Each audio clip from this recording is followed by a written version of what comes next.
गरीब किसान की कहानी। 1990 के बाद रामलाल एक छोटा किसान था जो उत्तर भारत के एक गांव में रहता था। उसके पास मुश्किल से 2 बीघा जमीन थी। वह खेत उसका सब कुछ था।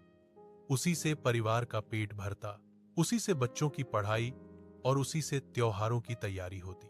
1990 के दशक में गांव की हालत बहुत कठिन थी।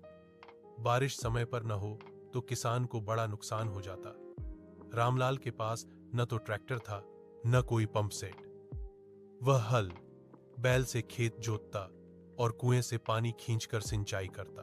सरकारी योजनाएं तो आती थी, पर छोटे किसानों तक अक्सर पहुंचती नहीं थी।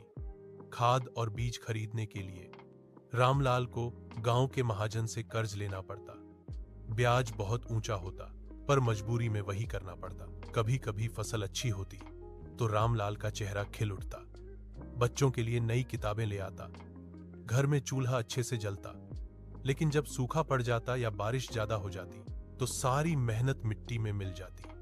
उस वक्त रामलाल की आंखों में आंसू आ जाते, पर हिम्मत नहीं छोड़ता। 1995 में सरकार ने गांव में ट्यूबवेल लगवाया। अब धीरे धीरे किसानों को पानी मिलने लगा। रामलाल ने भी अपने खेत में गेहूं और सरसों बोई। मेहनत रंग लाई, फसल अच्छी हुई। उसने महाजन का कुछ कर्ज चुकाया और बच्चों को स्कूल भेजना जारी रखा। साल 2000 तक आते आते उसके बेटे ने खेती के साथ साथ शहर जाकर मजदूरी भी शुरू कर दी।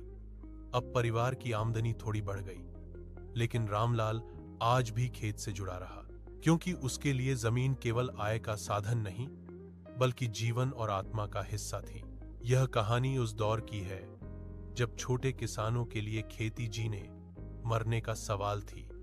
इसमें गरीबी, संघर्ष और उम्मीद तीनों साथ चल रहे थे। क्या आप